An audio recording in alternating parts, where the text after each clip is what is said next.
So a bunch of questions here for you. We'll start out with open it up to you. Why do you feel voters should elect you and not your opponent? Kind of limit this, I'd say, to policy and approach, not really like biography, anything like that, but more on the policy and approach. Yeah, I think to put it real simply, Wisconsinites know the problems, including people in northwestern Wisconsin.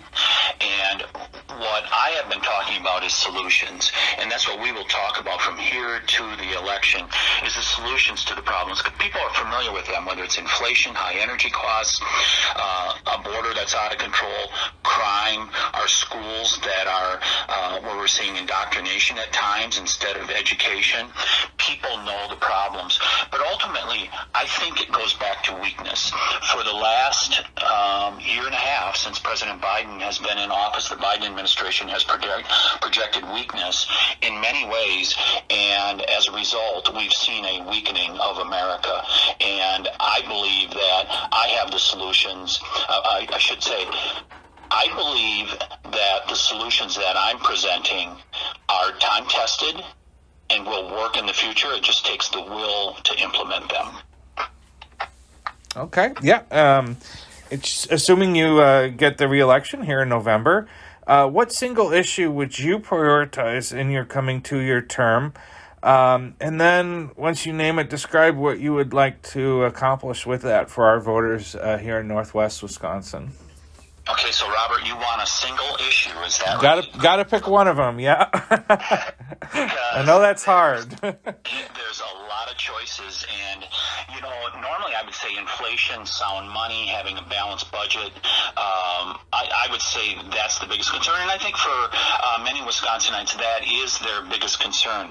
But as I have traveled throughout the country, including down to the southern border, and seen what's happening, I do believe that the border issue is our biggest issue, because without borders, we do not have a country.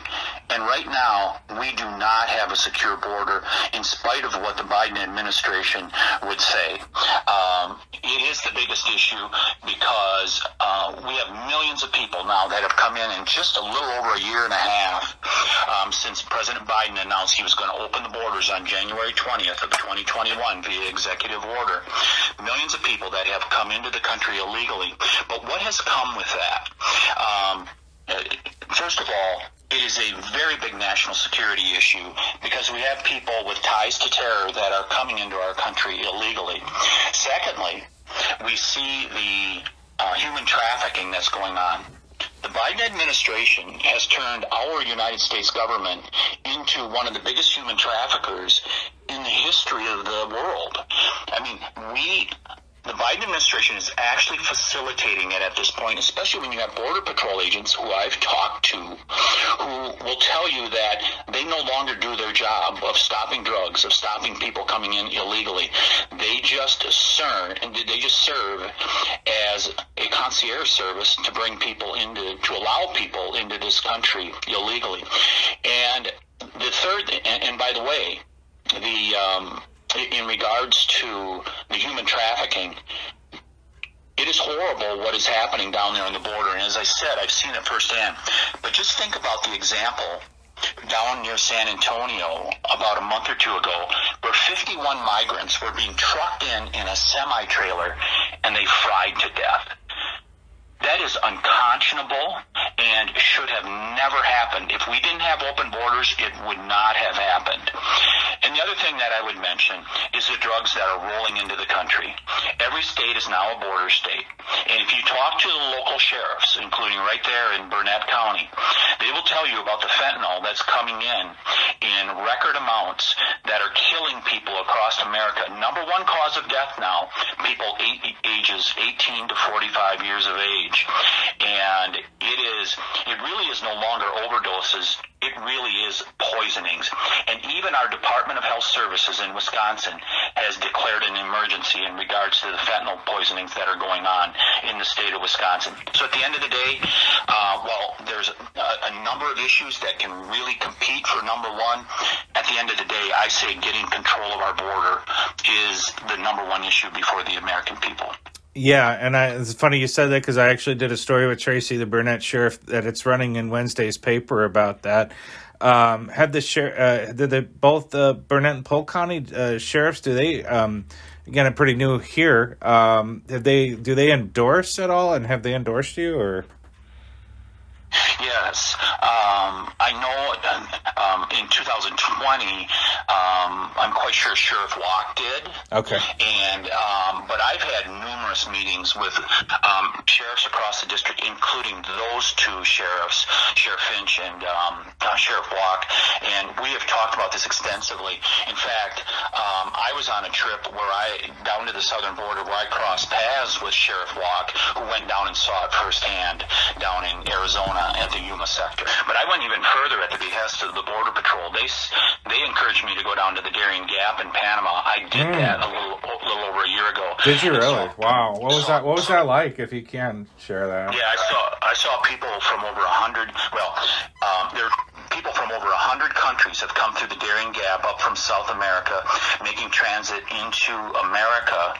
And we went down to the jungle in the Gap, and we saw just the human carnage.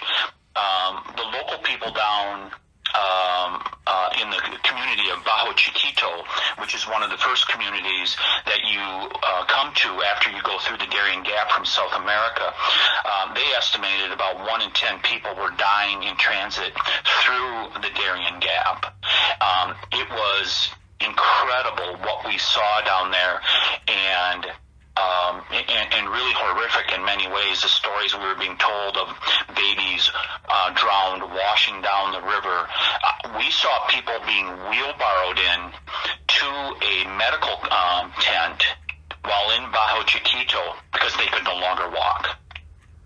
And from what I heard, that's from what I know about geography, the Darien Gap, that's one of the most dangerous spots, either North or South America, and it's so dangerous that they can't even build a road connecting North and South America. A little bit because of the terrain, but especially because of the drug dangers in that area. Yeah, no doubt about it. It is one of the most dense jungles in the world, and it is not safe. And since January, when President Biden made his executive order on January 20th of 2021, it cannot be underestimated. It cannot be underplayed. The impact it had. It was the green light coming on, and people got in the pipeline in Panama and headed for America, coming from all over the world. Yeah. Shifting gears a little bit toward what do you view as the government's obligation, if any, to help American workers secure health care? Do you support the creation of a program such as Medicare for All or Obamacare, and any social reforms to Social Security and Medicare as well? Yeah, I do not support Medicare for All. Excuse me. And they call it Medicare for All, Robert. Yeah. But it's actually Medicaid for All. Is what they're proposing. So you're using the correct vernacular. They call it, the advocates, Medicare for All. It's actually Medicaid for All. Mm-hmm. And when you look at the results with Medicaid, they did a study in Oregon, a very comprehensive study a number of years ago, that showed that the results being on Medicaid are no better than if a person has no insurance at all. I mean, why would we want that for all Americans, especially those that have employer-paid insurance at this point?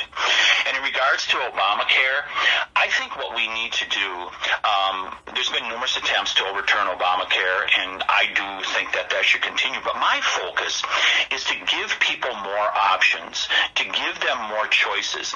And we are seeing more healthcare clinics popping up, I see in northern Wisconsin, in the 7th Congressional District, that are set up by individual doctors. There's a lot of doctors that are really no longer interested in working for the giant hospital systems.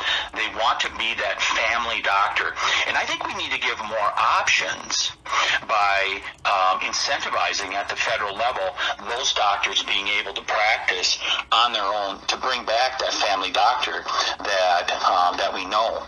Now, I believe Medicaid and Medicare, especially Medicare, should continue. That was a promise. Medicare that was made to people that paid into it for all those years. So that promise should be fulfilled.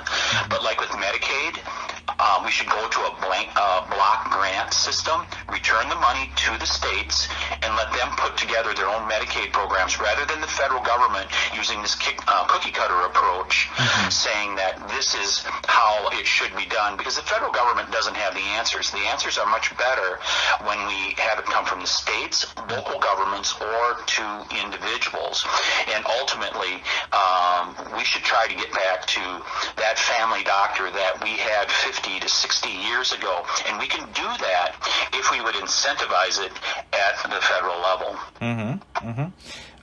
So you get another term in November. Who do you see your key allies being in Congress come the start of the 2023 legislative session? Whoever wants to work on the critical issues: inflation, border, energy, crime, schools, educating children. Whoever is willing to work towards taming inflation, having sound money in order to do that is one of the key things. Anyone that wants to go back to 2 years ago when we had the border, we were beginning to get it under control. I saw it on my first trip to Arizona during the previous administration in 2020. And of course, energy. I mean, anyone that is willing to work for having energy independence in America, rather than, President Biden went hat in hand to the Saudis a few months ago, begging them to pump more oil. He doesn't have to beg anybody. He just needs to unleash American energy independence in America, as we had a couple years ago. And then, of course, we have all the crime. I will work with whoever is interested in making the decisions that provide solutions to those problems we have. I will mention one area that I believe that we can have bipartisan agreement, and that's in regards to big tech, because I think we see both a few Democrats and Republicans that they want to see the big tech companies reined in. And in particular, I think about the content that they monetize that is created by other media, including newspaper, radio, and television stations, and then they monetize that content, putting it out on their platforms. I believe they should have to compensate those other media outlets with which they are getting the money off from. Of course, you touched on it. Sounds at least twice so far, so we'll shift that way. Obviously, curbing record inflation is going to be huge, as you mentioned, at least twice in some of your other answers, but focus in more on that. What exactly do you feel is the government's role in curbing that record inflation? What would you specifically do? Well, since we've had single-party control over the last year and a half, as Democrats have controlled Congress and, of course, the president, we have seen America go in the wrong direction. And to me, there's three key elements. There's a variety of things that can be done, but I think there's three key elements. Number one, let's go back to sound money and let's have a balanced budget. I belong to an organization called the Republican Study Committee. We are the only organization in Washington, D.C. that has proposed a balanced budget. We would balance the budget in 7 years. We have to stop the deficit spending. That's what's led to this. Think about it. Larry Summers, economic advisor to both President Clinton and President Obama. He warned President Biden in early 2021 when President Biden was passing his signature piece of legislation, the $2 trillion spending bill, most of it borrowed. He warned President Biden that you may unleash inflation. Well, that definitely has happened, and it's because a big part of it is that deficit spending. Second thing, energy independence. We can go back to $2 gasoline. Many people are relieved that we're getting down into $3 gasoline and even approaching $3 in some places at this point.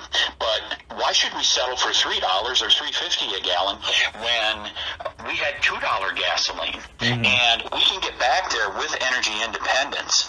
And the third thing that I would mention is welfare reform. We once again need that. We have too many people sitting on the sidelines who are able-bodied. After COVID hit in March of 2020, since then about 5 million people have dropped out of the workforce that were able-bodied people who could work. They are accepting money from the government and choosing not to work.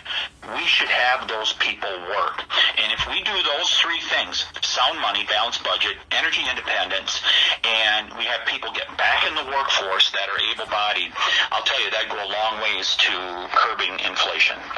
What concerns you about your opponent's stance on various issues that have been discussed so far in the campaign?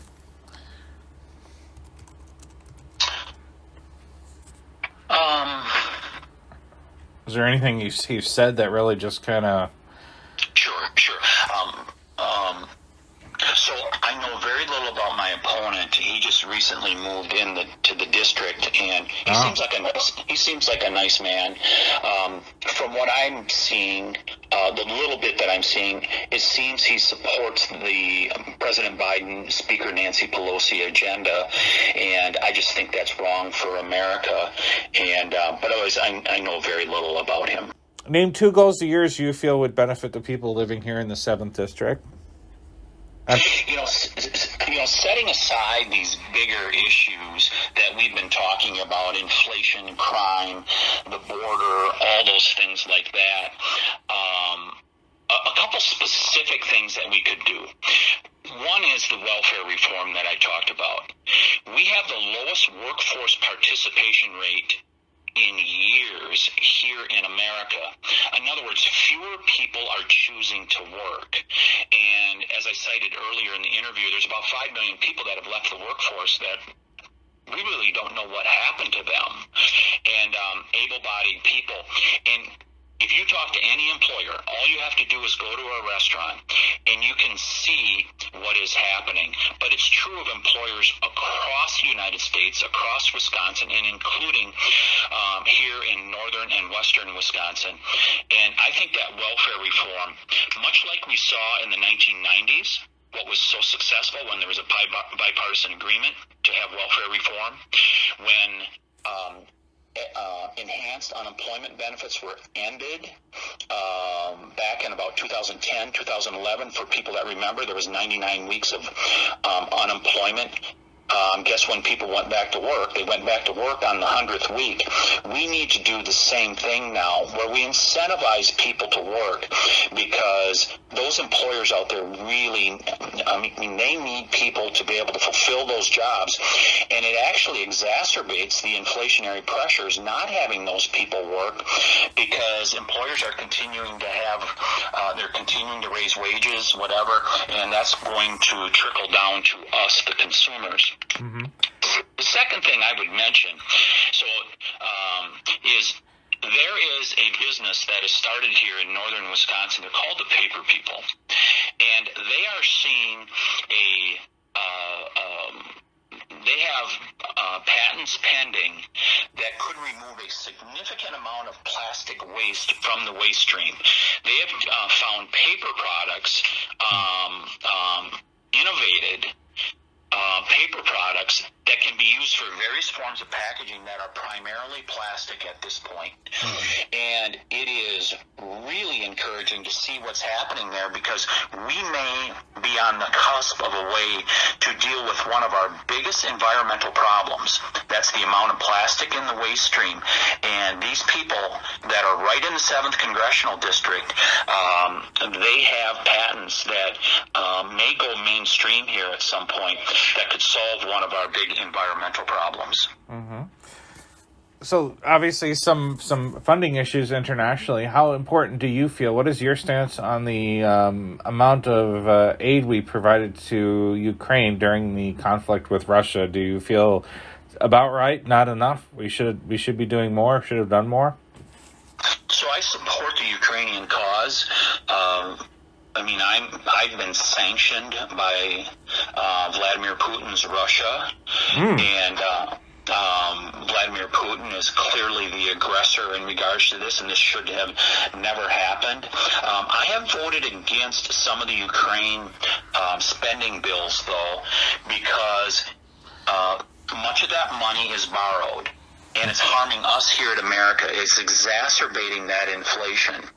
And the other thing is, our number one adversary in the world at this point is China.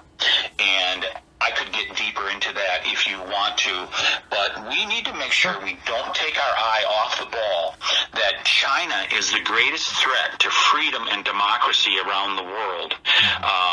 And while you can say the Russians are also with their invasion of the Ukraine, China seeks world dominance, and we have to be very careful with our foreign policy not to take our eye off from China here as we go forward. Mm-hmm. Okay, just out of pure curiosity, you said you were sanctioned by Vladimir Putin. So what has that meant for you? What can't you get, or what happens? I've heard people are sanctioned, but I've never heard an explanation on that. I don't know exactly what that would entail, if it would deny me entry into Russia if I chose to or something like that. Okay. All I know, I was on the list in Congress that is sanctioned. Okay. No, I've heard people. I'm like, boy, if I ever get a chance to ask somebody what happens, interesting. What would you tell people in the 7th District about your track record in accomplishing goals through bipartisanship? Yeah, so I've worked, I served nearly 10 years in the legislature, and I've always worked closely with whoever I can, whether it's Republican, Democrat, or any other political flavor, and have been able to have numerous accomplishments. To me, the biggest impediment to bipartisanship at this point is the stranglehold on power that Speaker Nancy Pelosi has. And while this is kind of inside baseball, it's very important. Speaker Pelosi has taken many bills in this session and not even had public hearings, has not had committee hearings. She takes the bills that she wants to pass, sends them directly from the Speaker's office to the floor to be able to be voted on. And oftentimes, we will have less than 24 hours to review a bill that's over 1,000 pages long. And consequently, I've been voting no on most of these things. And a big part of that is that we've not had an opportunity in committee, I sit on Natural Resources and Judiciary, to be able to do a full, thorough review of these bills. And once again, we no longer had a budget go through the legislative process in Congress this session. I sat on the Budget Writing Committee in the state legislature for 3 budgets. We thoroughly reviewed the budget. We had hearings around the state. We had a very detailed look at every corner of every agency's budget. It took us months to be able to complete it. That is not happening in Congress, and a lot of it is the breakdown with having somebody like Nancy Pelosi as the leader, the Speaker of the House, where she simply does not send bills to committee anymore. Well, is there anything you'd like to share that we haven't touched on with the readers of the Leader and all those listening to us on our website? The floor is yours. I would go back to there's another issue that I'm really beginning to focus in on, and we talked about it, and that's energy independence. And there is a very important electrical generation plant that is proposed up in Superior, which you may have heard of, Robert, the Nemadji Trail Project. Yep, I did. And to me, that's critical for the future of having affordable, reliable, clean energy here in America. We hear so many people talking about, let's go to electric vehicles, things like that. Well, you can't go to electric vehicles unless you have the electricity that will be produced. And the Nemadji Trail would provide some of that energy security for northern Wisconsin. And I know some of the local electric cooperatives, they receive their power from Dairyland Power, one of the investors in the Nemadji Trail project, And this is so important for them to be able to get this built. And it's incredibly disappointing that the Biden administration last month, they announced that they're going to, in effect, delay the start of the construction of the Nemadji Trail project. And that's really disappointing, because what happens with these big projects is delay is death. And if you, the environmental organizations know if they can delay a project, they oftentimes can kill it. And that's what the Biden administration is doing at this point. And that could have serious consequences for people throughout the Midwest, but especially for northwestern Wisconsin. And that Nemadji Trail project, I think, is so important for that to be built. And it's really disappointing that the Biden administration has put together another impediment to getting that built. Well, I appreciate you joining us. Thanks so much, Congressman. Yeah. Thanks. Yeah.